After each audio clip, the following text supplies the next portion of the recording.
Hi, it's Edward, back with another video. Please take a moment to click the thumbs up button below and consider subscribing to the channel. Please also share this video via social media and with your friends via email. Thank you for your support. Today, I read several financial news articles. I've included links to the articles in the description below. I encourage you to read the articles to support the authors and news sources. As a private American citizen, I'd like to report and share my transformative thoughts through commentary regarding small sections of these articles that are of public interest. Today, I read an article on Yahoo Finance put out by Business Insider and written by George Glover, which was titled, "All the Signs Are Pointing to a Recession That'll Cost Americans Their Jobs. Veteran bond investor Jeff Gundlach says layoffs are coming." According to the author, the U.S. economy is clearly headed toward a recession. Veteran bond investor Jeff Gundlach has warned. He went on to indicate that the shape of the yield curve is extremely unstable at this time. Recessions typically happen when the yield curve de-inverts after being inverted for around a year. All right, ladies and gentlemen, listen to this part of the article. I want you to pay close attention. Jeff Gundlach says, "I really believe that layoffs are coming. We've seen hiring freezes and now we're starting to see layoff announcements. Not en masse, but they're out there for financial firms and technology firms, and I believe that's going to spread." I agree with what Jeff Gundlach is saying here, and I think this is going to catch a lot of people off guard here in America. The Fed has kicked the can down the road for so long that many everyday Americans have grown far too comfortable. Employers have basically had to beg people to work at their companies in recent years. If we enter a deep, ugly recession and layoffs begin, not everyone will be able to find a new job easily depending on their industry. What scares me is that a lot of everyday Americans have a mountain of debt and they're living paycheck to paycheck right now. Many of these individuals have no emergency fund that they can rely on in the event they become unemployed for a long period of time. If we enter a deep, ugly recession, assets may go on sale. I think people right now who are locked into their 3% mortgages could be forced to finally sell because they can no longer afford to make their mortgage payment if they lost their job. I can see this all possibly playing out before our eyes at some point in the future. Many everyday Americans are not ready for a deep, ugly recession. Some everyday Americans may get knocked down for the count, and it may take a while before they can get back on their feet. I read some of the comments beneath this article, and I really liked what this guy Tim wrote, so I'm going to share it with you. Here's what he said. "What you don't mention is that the number of jobs created are gig jobs. People need to work multiple jobs just to survive, many near bankruptcy or an accident away from losing everything. People are really struggling out here. On paper, it looks great, but our standards of a healthy economy is completely outdated." Well, I think Tim has some good points here. I also think there are a lot of people who are one accident away from losing everything, but I think a better way to put this is many Americans are not ready for something unexpected in their life to occur, such as unemployment. What do you think about all this? Are your friends, coworkers, and neighbors ready if they become unemployed? Do you think this is going to blindside a lot of people?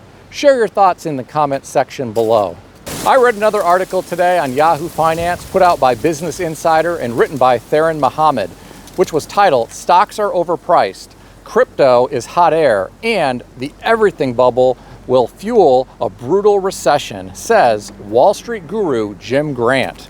According to Jim Grant, more than a decade of cheap money inflated a dangerous everything bubble in asset prices and weakened the U.S. financial system, paving the way for last year's market slump and a painful recession to come. If this is true, imagine how painful the bubble pop would be. Imagine if we saw not a correction, but a full-blown stock market crash and a slow burn in the real estate market, leading to significant price declines and foreclosures. If something like this came to fruition, I think the world would be a lot different place than it is today for many people. Now, before you start hanging on this guy's every word, realize he is often regarded as a perma-bear and a gold bug. This explains why in this article he promotes gold as a safe haven asset, scorns cryptocurrencies, and said he was bearish on stocks at their current lofty valuations. I do think some stocks have lofty valuations right now, but that doesn't mean they are going to crash anytime soon. I was an investor during the 1990s, and in the late 1990s, the dot-com stocks were trading at lofty highs, and they continued to rise in price week after week, month after month, year after year, until eventually all of the air came out of that bubble. I remember thinking back then that some stocks just can't go any higher. And then, before you know it, they doubled. Sometimes stocks are just completely disconnected from all reality. Jim Grant says that gold is a safe haven asset. Well, I own gold as more of an insurance policy. If we ever see a currency crisis, I'll sleep well knowing that I own physical gold as well as physical silver. Gold and silver have had value for thousands of years. Governments around the world hold gold in their vaults. So ask yourself, what do the governments around the world believe in? I read another interesting article today that was on foxbusiness.com written by Eric Revel entitled "Apple Shares Slide as Holiday Forecast Misses Expectations." According to the author, Apple shares slid after its quarterly report showed sales declining for the fourth straight quarter, although revenue beat Wall Street's expectations. Well, I am not surprised that sales have declined for Apple. In my opinion, they have been slow to innovate. Their phones and tablets are not keeping up with some of the South Korean and Chinese manufacturers. I think it is so silly that Apple is promoting titanium used in their new phones. Titanium is a very robust metal, but I don't think it resonates with many Americans. I think a lot of phone buyers are more interested in some bright, shiny new colors. Last year, everyone got all excited about the new purple iPhone. I think if Apple wants to increase sales, they should come out with the Taylor Swift Special Edition iPhone and have her promote it on television and on social media. There would probably be crowds of women and young girls lined up to buy one of these new iPhones. If Apple said they were releasing a Taylor Swift Special Edition iPhone and they hired her to promote it, I would definitely purchase their stock. Now, I'm not giving financial advice here. I'm just saying I would definitely purchase their stock. I personally am still frustrated with Apple. After all of these years of different iPhone models, they still don't have a pause button when recording videos. That's why I don't record these videos for YouTube with an iPhone. I record all of these videos with an S23 Ultra, which has a pause button, in addition to a lot of other features that aren't offered on an iPhone, such as reverse wireless charging, 100 times zoom, a fingerprint reader, an S Pen, and true multitasking. What do you think about Apple's shares sliding? Let me know your thoughts in the comment section below. Do you like Apple products, or are you an Android user? And if so, why? Let me know that in the comment section below as well.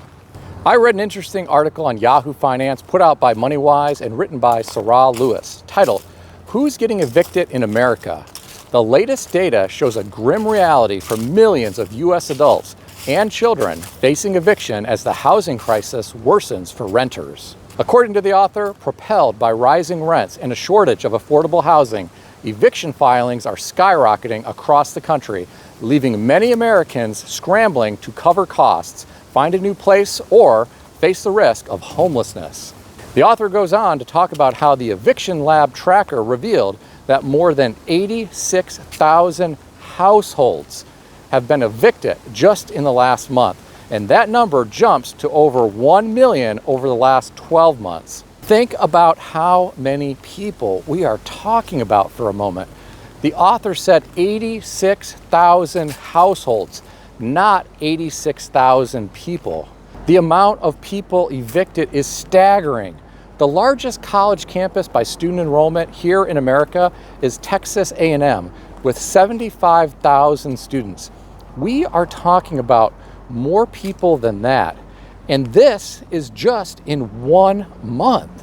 When these people get evicted, that likely shows up on their credit report, making it even more difficult to secure new housing. Good luck finding affordable housing here in America, even if you have good credit. In many cities, this is a very difficult task. Apartment rent is sky high right now, and it is out of reach for many everyday Americans. This article goes on to echo my point. According to the author, the median rent in the US now sits at $2,010 for November. I want you all to think about something for a moment. If someone is making $15 an hour, an individual like this barely makes more than $2,010 a month if they are lucky enough to work for a company that gives them 40 hours per week. I think you all know there are a lot of companies that don't even want to offer employees 30 hours per week. Someone making $15 per hour would not qualify for an apartment where the rent is $2,010 per month.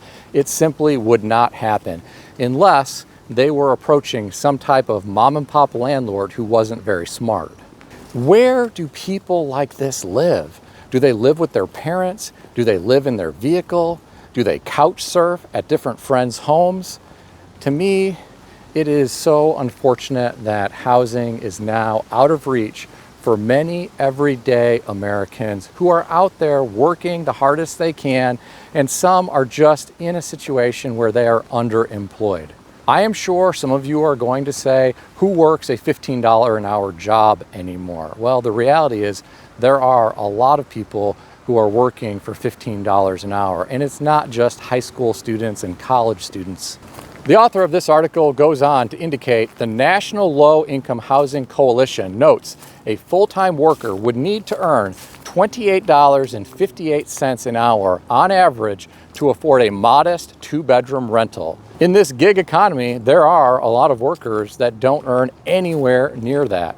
Many companies try to get workers as cheap as possible, and they aren't all that generous with their raises. As we get into the holiday season and the winter season, my heart goes out to all of these individuals who are being evicted. Many may be left with few options, I'm afraid. Ladies and gentlemen, what is happening in our great country?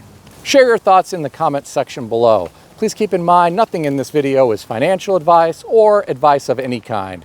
If you need advice, seek advice from a qualified professional in good standing who puts your interests first and foremost. If you enjoyed this video, consider subscribing to the channel. Please also consider sharing this video via social media or via email with your friends. I want to extend a special thanks to everyone who has subscribed to this channel. I also want to thank all of my channel members. Check out some of the great books that I suggest you consider reading in the description below. I've included Amazon affiliate links to these books. As an Amazon associate, I earn from qualifying purchases. Stay healthy and wealthy. I'll see everyone in the next video.